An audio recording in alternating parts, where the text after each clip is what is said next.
പിതാവിൻ്റെയും പുത്രൻ്റെയും പരിശുദ്ധാത്മാവിൻ്റെയും നാമത്തിൽ ആമേൻ. ഈശോ മിശിഹായിക്ക് സ്തുതിയായിരിക്കട്ടെ. യേശുവിൽ സ്നേഹം നിറഞ്ഞ സഹോദരങ്ങളെ എല്ലാവരെയും ദൈവവചനധ്യാനത്തിലേക്ക് നമ്മുടെ കർത്താവായ യേശു ക്രിസ്തുവിൻ്റെ നാമത്തിൽ സ്വാഗതം ചെയ്യുന്നു. നമ്മുടെ കർത്താവ് ഈശോ മിശിഹ എല്ലാവരെയും സ്വർഗം തുറന്ന് അനുഗ്രഹിക്കട്ടെ എന്ന് പ്രാർത്ഥിക്കുന്നു. പ്രിയ സഹോദരങ്ങളെ, നമുക്ക് കർത്താവിൻ്റെ തിരുവചനം നമുക്ക് ധ്യാനിക്കാം. റോമാലേഖനം 5-ാം അധ്യായത്തിൻ്റെ 5-ാം തിരുവചനത്തിൽ ഇപ്രകാരം പറയുന്നു: പ്രത്യാശ നമ്മെ നിരാശരാക്കുന്നില്ല. നിങ്ങൾക്ക് നൽകപ്പെട്ടിരിക്കുന്ന പരിശുദ്ധാത്മാവിലൂടെ ദൈവത്തിൻ്റെ സ്നേഹം നിങ്ങളുടെ ഹൃദയങ്ങളിലേക്ക് അവിടുന്ന് ചൊരിഞ്ഞിരിക്കുന്നു.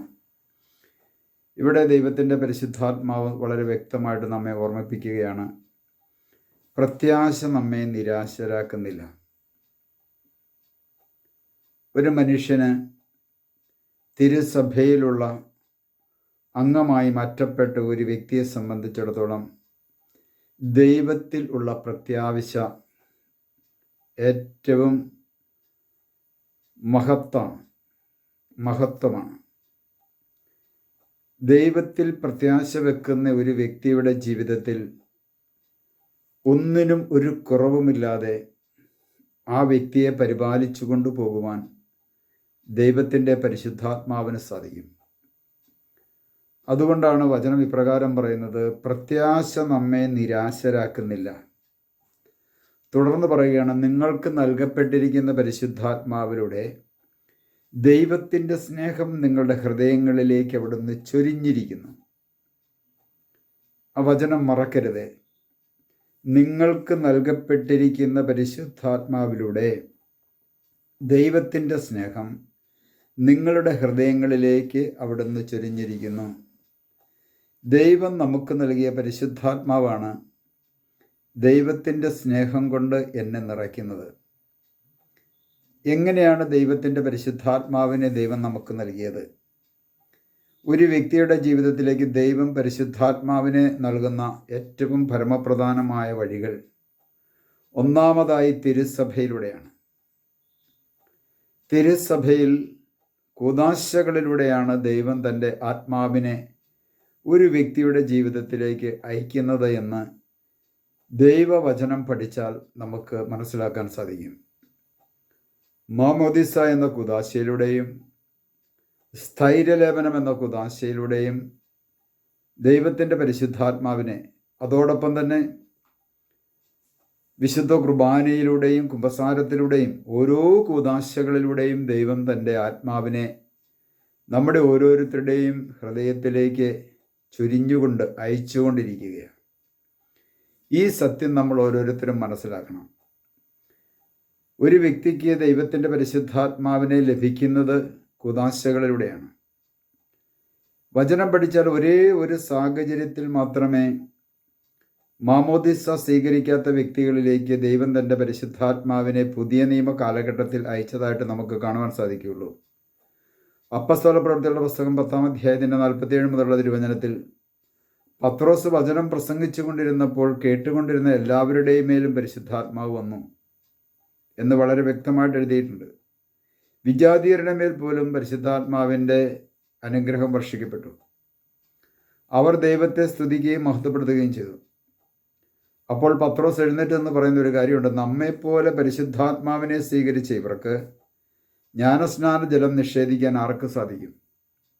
എല്ലാവർക്കും ജ്ഞാനസ്നാനം കൊടുക്കുവാൻ പത്രോസ് കൽപ്പിച്ചു എന്ന് പറഞ്ഞാൽ ആദിമസഭയിൽ മാമോദിസ, വിജാതീയരായിട്ടുള്ള വ്യക്തികൾക്ക് മാമോദിസ കൊടുക്കുവാൻ ശിഷ്യന്മാർ മടിച്ചിരുന്നു. ആ ശിഷ്യന്മാരുടെ കണ്ണ് തുറപ്പിക്കുന്നതിന് വേണ്ടിയിട്ടാണ് എല്ലാവരിലേക്കും ഈ മാമോദിസയിലൂടെ ദൈവത്തിൻ്റെ കൃപാവരം ചൊരിയുവാൻ ദൈവം ആഗ്രഹിക്കുന്നു. അതുകൊണ്ടാണ് ഈ പുതിയ നിയമ കാലഘട്ടത്തിൽ അപ്പസ്തോല പ്രവൃത്തികളുടെ പുസ്തകത്തിൽ വചനം കേട്ടുകൊണ്ടിരുന്നവരുടെ മേലെ ആ പരിശുദ്ധാത്മാവിൻ്റെ അഭിഷേകം ഉണ്ടാകുന്നതും പത്രോസ് എല്ലാവർക്കും മാമോദിസ കൊടുക്കുവാൻ, സ്നാനം കൊടുക്കുവാൻ കൽപ്പിക്കുകയും ചെയ്യുന്നത്.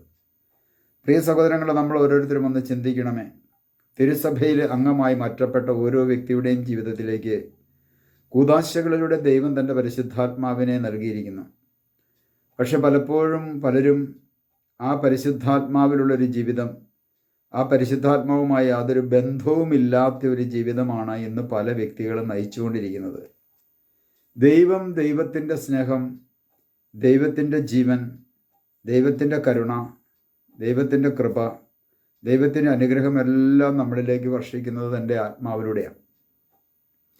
അതുകൊണ്ടാണ് നിങ്ങൾക്ക് നൽകപ്പെട്ടിരിക്കുന്നത്. ഇവിടെ റോമ എന്ന സഭയിലെ, റോമ ദേശത്ത് മാമോദിസ സ്വീകരിച്ച റോമിലെ സഭയിലെ മക്കൾക്ക് വേണ്ടി ദൈവവചനം അല്ലെ ലേഖനം എഴുതുമ്പോൾ ആ റോമിലെ സഭയിലെ മക്കളുടെ വിശുദ്ധീകരണത്തിനും നവീകരണത്തിനും തെറ്റുതിരുത്തലിനും പ്രബോധനത്തിനും ശാസനത്തിനും നീതിയിലുള്ള പരിശീലനത്തിനും വേണ്ടി പരിശുദ്ധാത്മാവിനാൽ ഈ ലേഖനം പൗലോസ്ലീഹയോട് എഴുതുമ്പോൾ പൗലോസ്ലീഹ റോമിലെ സഭാമക്കളോടാണ് ഇത് പറയുന്നത്. പ്രത്യാശ നമ്മെ നിരാശരാക്കുന്നില്ല, നിങ്ങൾക്ക് നൽകപ്പെട്ടിരിക്കുന്ന പരിശുദ്ധാത്മാവിലൂടെ ദൈവത്തിൻ്റെ സ്നേഹം നിങ്ങളുടെ ഹൃദയങ്ങളിലേക്ക് അവിടുന്ന് ചൊരിഞ്ഞിരിക്കുന്നു. ഇന്ന് റോമിലെ സഭയ്ക്ക് മാത്രമല്ല, തിരുസഭയിലുള്ള ലോകത്തിൻ്റെ എവിടെ ഏതെല്ലാം മേഖലകളിൽ മാമോദിസ സ്വീകരിച്ച് മൂറാനഭിഷേകം, സ്ഥൈര്യലേപനം, തൈലാഭിഷേകം ഇത് സ്വീകരിച്ചിട്ടുണ്ടോ അവരിലേക്കെല്ലാം ദൈവത്തിൻ്റെ പരിശുദ്ധാത്മാവിനെ അവിടുന്ന് ദാനമായി അയച്ചിരിക്കുന്നു. ആ പരിശുദ്ധാത്മാവിലൂടെയാണ് ദൈവത്തിൻ്റെ സ്നേഹം നമ്മുടെ ഹൃദയങ്ങളിലേക്ക് അവിടുന്ന് ചൊരിഞ്ഞിരിക്കുന്നത്. ആ പരിശുദ്ധാത്മാവിൽ ദൈവം നമുക്ക് നൽകിയ ആ പരിശുദ്ധാത്മാവിനോട് ചേർന്ന് നിന്ന്, ആ പരിശുദ്ധാത്മാവിൽ വിളിച്ച് പ്രാർത്ഥിച്ച്, ആ പരിശുദ്ധാത്മാവിനോട് ചേർന്ന് നിന്ന് നമ്മൾ ദൈവത്തെ ആരാധിക്കുമ്പോഴൊക്കെയാണ് നമുക്ക് നമ്മുടെ ഉള്ളിൻ്റെ ഉള്ളിലുള്ള ഒത്തിരി മേഖലകളിൽ സൗഖ്യം ഉണ്ടാകുന്നത്.